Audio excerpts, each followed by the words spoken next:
अस्सलाम वालेकुम dear student. आज हमने 10th क्लास की जो केमिस्ट्री है इसका चैप्टर नंबर 21 ऑर्गेनिक केमिस्ट्री इसका लेक्चर नंबर 4 आइसोमरिज्म के बारे में बेटा आज हम पढ़ना चाह रहे हैं। अब ये आइसोमरिज्म्स क्या होते हैं इसको समझने से पहले आप एक एग्जांपल समझ लें, फिर ये सारा टॉपिक आपको समझ आ जाएगा। एग्जांपल किस चीज के हम ले रहे हैं, ये हमारे पास एक सैचुरेटेड हाइड्रोकार्बन का एक मेंबर है, सैचुरेटेड हाइड्रोकार्बन। ऐसे बेटा हाइड्रोकार्बन कहते हैं ऐसे मुरक्कबात which consist of carbon and hydrogen are called hydrocarbon. Saturated उसे कहते हैं जिसमें कार्बन की जो वैलेंसी होती है वो एक है, मतलब कार्बन सिर्फ एक बाण बना रहा होता है, सिंगल बाण बना रहा होता है, उसे आपने सैचुरेटेड हाइड्रोकार्बन कहते हैं। सैचुरेटेड हाइड्रोकार्बन के अंदर जिस चीज का हम एग्जांपल लेना चाह रहे हैं वो हमारे पास क्या है, पेंटेन है। अब पेंटेन का मॉलिक्यूलर फार्मूला क्या होगा, यानी इसके अंदर कितने आपके पास एटम्स होंगे, इसे आपने मॉलिक्यूलर फार्मूला कहते हैं, जो हमें इसकी सही डिटेल बताता है, that is called molecular formula. अब इसके अंदर बेटा 5 कार्बन है क्योंकि ये पेंटेन है। हाइड्रोजन इसके अंदर कितने हैं, ये 12 हैं। क्यों, क्योंकि ये इसका बेटा जर्नल फार्मूला होता है, CnH2n+2। अब आपने कार्बन 5 रखे हैं तो हाइड्रोजन कितने होंगे, 5 को 2 से तरफ दोगे 10, फिर इसमें 2 जमा करोगे 12। तो इसके अंदर बेटा 5 कार्बन और 12 क्या है, हाइड्रोजन है। अब आपने इसका स्ट्रक्चरल फार्मूला मैं लिखता हूं, तो इसको कितने तरीकों से मैं लिख सकता हूं, तो वो सारे मैंने यहाँ पे लिखने हैं। स्ट्रक्चरल फार्मूला, कि इसका स्ट्रक्चरल फार्मूला क्या होगा। पहली बात यह है कि इसे मैं स्ट्रेट चेन में लिखूं, बिल्कुल सीधी चेन में लिखूं, तो ये मैं 5 कार्बन इसके लिखता हूं। ये एक कार्बन है, ये दूसरा कार्बन है, ये तीसरा है, ये बेटा चौथा है और ये पांचवा है।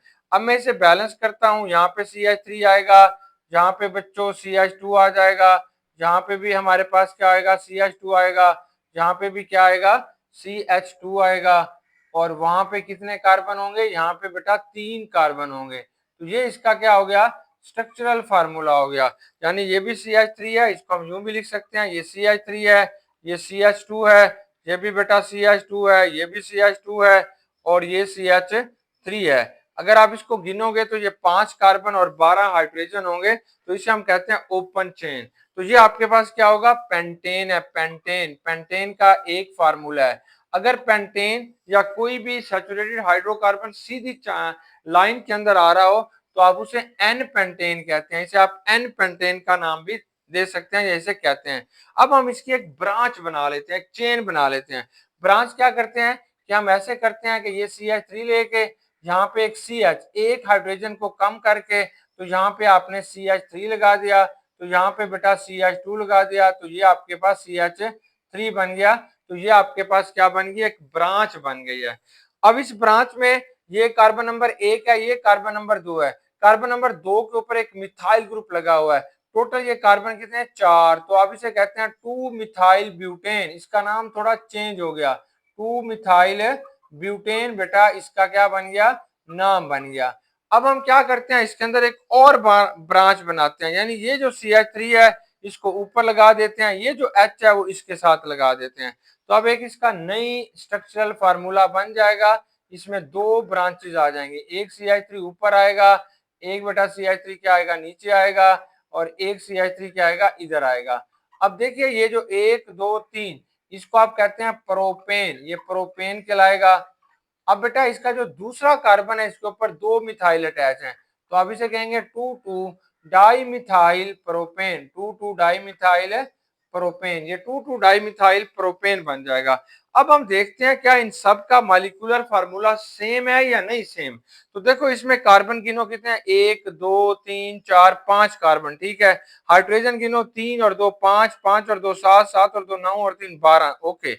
अब देखते हैं बेटा इसका, इसमें कार्बन गिने 1 2 3 4 5, 5 कार्बन है, ठीक है।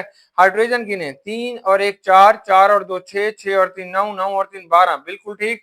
अब इसको देखें, इसमें कार्बन गिने 1 2 3 4 5 कार्बन है, हाइड्रोजन गिने ये 3 हाइड्रोजन है, 3 और 3 6 और 3 9 और 3 12।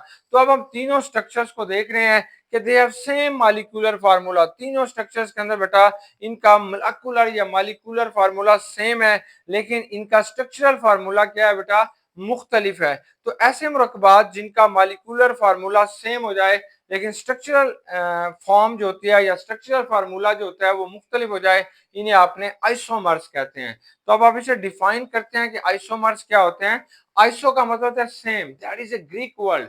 आइसोमरिज्म का जो लफ्ज होता है, ये जो वर्ड है, ये ग्रीक वर्ड है। आइसो का मतलब होता है सेम, रिज्म का मतलब होता है पार्ट और पोर्शन, यानी किसी भी कंपाउंड का ऐसा पार्ट या पोर्शन जो सेम होता है, इसे आपने क्या कहना है, आइसोमरिज्म कहते हैं। और व्हाट आर आइसोमर्स, तो आप कहेंगे आइसोमर्स आर टू और मोर कंपाउंड, दो या दो से ज्यादा मुरक्कबात भी हो सकते हैं, हैविंग सेम मॉलिक्यूलर फार्मूला, जिनका मॉलिक्यूलर फार्मूला तो बेटा सेम होगा, बट डिफरेंट स्ट्रक्चरल फार्मूला, लेकिन जो इनकी ये स्ट्रक्चर आप बनाएंगे वो मुख्तलिफ हो जाएगी। स्ट्रक्चर फार्मूला क्यों मुख्तलिफ हो गया है, डिफरेंट अरेंजमेंट ऑफ एटम्स, ये जो एटम्स होते हैं इनकी अरेंजमेंट हमने मुख्तलिफ कर दिया है, और इस वजह से इनकी प्रॉपर्टीज भी एक दूसरे से मुख्तलिफ हो जाएंगी, इनकी प्रॉपर्टीज कभी भी एक जैसी नहीं रहेंगी, मुख्तलिफ हो जाएंगी। अब सवाल आता है कि इनकी प्रॉपर्टीज क्यों मुख्तलिफ हो जाती है, बिकॉज स्ट्रक्चर डिफर, ये जो स्ट्रक्चर होती है वो एक दूसरे से मुख्तलिफ हो गई, इसलिए isomers often have different physical and some chemical properties, ज्यादातर इनकी फिजिकल प्रॉपर्टीज एक दूसरे से क्या हो जाती हैं, मुख्तलिफ हो जाएंगी, और कुछ केमिकल प्रॉपर्टीज भी एक दूसरे से मुख्तलिफ हो जाएंगी, मतलब मेल्टिंग पॉइंट, बॉइलिंग पॉइंट वगैरह चेंज हो जाएंगे।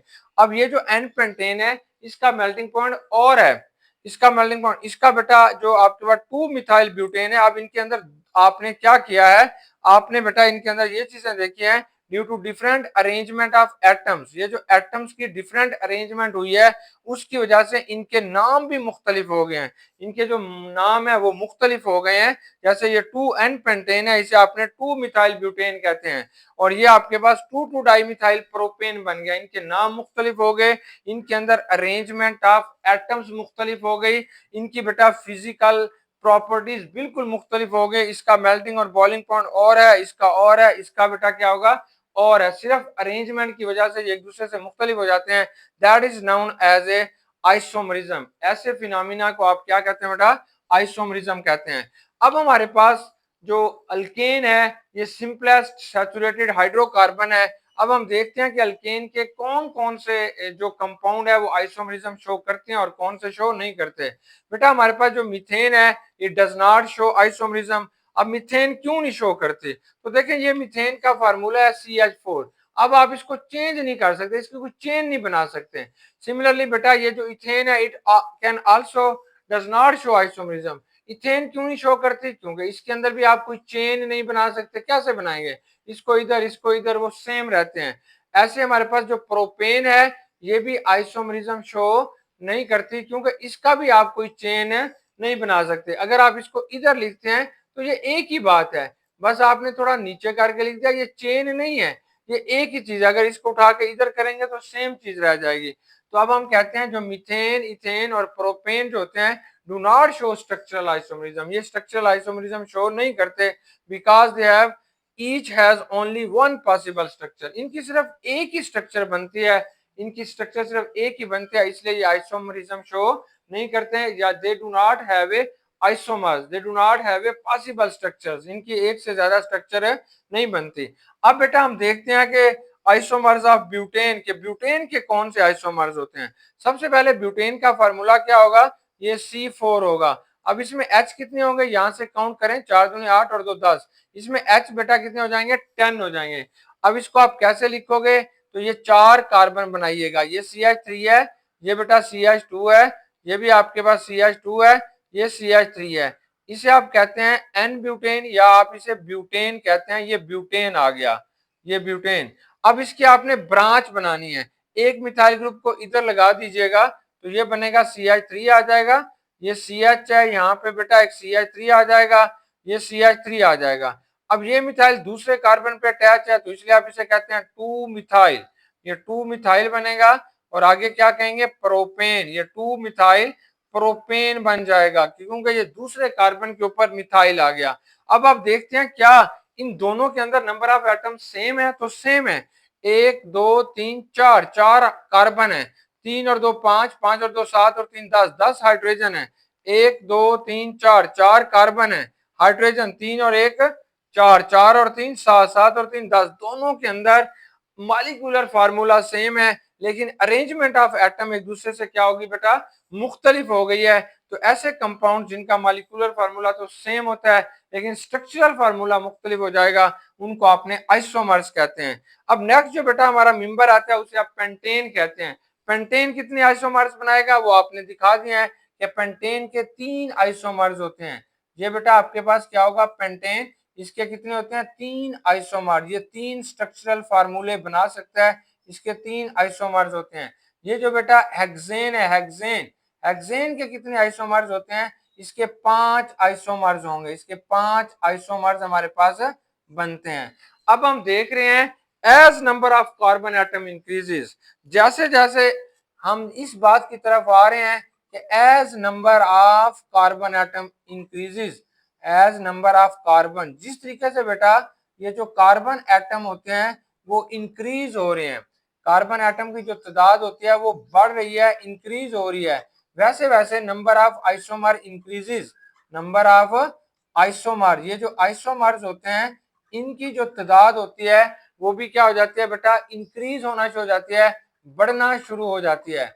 अब यहाँ पे एक बड़ा अहम बात है कि अगर आपके पास कोई ऐसा कंपाउंड है, कोई ऐसा मुरक्कब हमारे पास आ जाता है विच कंटेन 30 कार्बन, अगर उसके अंदर 30 कार्बन होंगे तो उसके आपके पास जो आइसोमर्स बनते हैं they are nearly equal to 4 billion, 4 billion बेटा उसके आइसोमर्स हमारे पास बन सकते हैं। 4 बिलियन आइसोमर्स, अगर 30 उसमें कार्बन है तो it contain 4 billion isomers, 4 billion isomers हमारे पास बनेंगे। अब ये सवाल होता है क्या सिर्फ अल्केन आइसोमर्स शो करते हैं? No, all class of organic compound, जो भी ऑर्गेनिक कंपाउंड की आप क्लास उठाएंगे, alcohol, carboxylic acid, aldehyde, ketones, जो भी आप क्लास उठाएंगे, all compounds can show the phenomena of isomerism, सारे के सारे जो हैं वो आइसोमरिज्म को शो करेंगे। अब हम देखते हैं अल्कीन को कि ब्यूटीन के कितने आइसोमर्स होते हैं, तो ब्यूटीन की स्ट्रक्चर को बेटा अब हम बना के देख लेते हैं। अब ब्यूटीन का जो मॉलिक्यूलर फार्मूला होगा, molecular formula of butene, butene क्या होगी, इसे हम कहेंगे C4H8, इसमें H8 होंगे यानी कार्बन और हाइड्रोजन, हाइड्रोजन की तादाद कार्बन से डबल होगी। क्यों होगी? Because they have a molecular, they have a journal formula, इनका जो जर्नल फार्मूला होता है वो ये होता है CnH2n। अब यहाँ पे अगर कार्बन 4 थे तो यहाँ पे 4 रखेंगे तो हाइड्रोजन कितने हो जाएंगे, 8 हो जाएंगे। अब इसके हम आइसोमर्स बनाते हैं, तो ये 4 कार्बन होंगे, पहला पहला आइसोमर्स आपने यहाँ पे डबल बॉन्ड लगा दीजिएगा, CH2 है डबल बॉन्ड, आगे बेटा CH आएगा, फिर ये CH2 लगा दें, फिर ये क्या लगा देंगे, CH3 लगा देंगे। इसे क्या कहेंगे, इसे कहेंगे ब्यूट 1इन। ये ब्यूट का मतलब होता है इसमें 4 कार्बन है लेकिन पहले और दूसरे कार्बन के दरमियान में यहाँ पे क्या डबल बॉन्ड है, या double bond is present between 1 and 2 carbon. अब बेटा इसके हम दूसरी स्ट्रक्चर बना लेते हैं, ये CH3 है, ये CH है, डबल बॉन्ड, ये CH है, ये CH3 होगी। अब इसमें क्या आपके पास कार्बन और हाइड्रोजन की तादाद जो मॉलिक्यूलर फार्मूले में सेम है जी, सेम है, एक कार्बन 2 3 4, 4 कार्बन, हाइड्रोजन 2 और 1 3, 3 और 2 5 और 3 8 पूरे हो गए। कार्बन 1 2 3 4 4, हाइड्रोजन 3 और 1 4, 4 और 1 5, 5 और 3 8, सेम हो गए। अब ये क्या है, ये भी ब्यूटेन है, तो इसे आप क्या, ब्यूट है यानी 4 कार्बन है, लेकिन अब आपके पास डबल बॉन्ड की तरह ये कार्बन नंबर 1 है, ये 2 है, ये 3 है, दूसरे और तीसरे के दरमियान में है, जो पहला कार्बन होता है वो यहाँ पे इंडिकेट करेंगे, तो इसलिए आप कहते हैं ब्यूट 2इन, तो इसे ब्यूट 2इन कहते हैं। अब आपने ये जो दो कंपाउंड्स हैं इनके अंदर क्या चीज मुख्तलिफ है, different arrangement of double bond, different arrangement, यहाँ पे बेटा अरेंजमेंट मुख्तलिफ है, किसकी अरेंजमेंट मुख्तलिफ है, डबल बॉन्ड की अरेंजमेंट मुख्तलिफ है। डबल बॉन्ड की अरेंजमेंट मुख्तलिफ होने की वजह से इसकी फिजिकल प्रॉपर्टीज बिल्कुल चेंज हो जाएंगी, डिफरेंट फिजिकल प्रॉपर्टीज हो जाएंगी, ये दोनों जो होते हैं एक दूसरे से मुख्तलिफ हो जाएंगे, डिफरेंट हो जाएंगे। हत्ता के आइसोमर्स के बारे में कहा जाता है अगर एक आइसोमर इंसान के फायदेमंद है, मतलब ऐसी मेडिसिन के लिए यूज करते हैं जो इंसान को शफा देता है, ठीक करता है, तो दूसरा आइसोमर जो होता है वो उसके लिए पॉइजन होता है, जहर बन जाता है। इस किस्म की प्रॉपर्टीज भी देखी गई हैं, तो डिफरेंट होंगी कौन सी, कि इन दोनों के मेल्टिंग पॉइंट मुख्तलिफ हो जाएंगे, बॉइलिंग पॉइंट मुख्तलिफ हो जाएंगे, सॉल्युबिलिटीज, अगर किसी चीज में आप इसे हल करके देखते हैं तो वो प्रॉपर्टीज भी बेटा इनकी क्या हो जाती है, मुख्तलिफ हो जाती हैं। दोनों में फर्क सिर्फ इतना है कि अरेंजमेंट ऑफ डबल बॉन्ड मुख्तलिफ हो गई। तो जितने भी आइसोमर्स होते हैं इनका सिर्फ मॉलिक्यूलर फार्मूला सेम होता है, but different arrangement of atoms होंगे। ये जो एटम इसके अंदर पाए जाते हैं उनकी अरेंजमेंट एक दूसरे से मुख्तलिफ हो जाती है। तो such phenomena is known as a isomerism. इस फिनोमिना को बेटा आपने आइसोमरिज्म का नाम देते हैं। बेस्ट विशेष बेटा। ओके, अल्लाह हाफिज।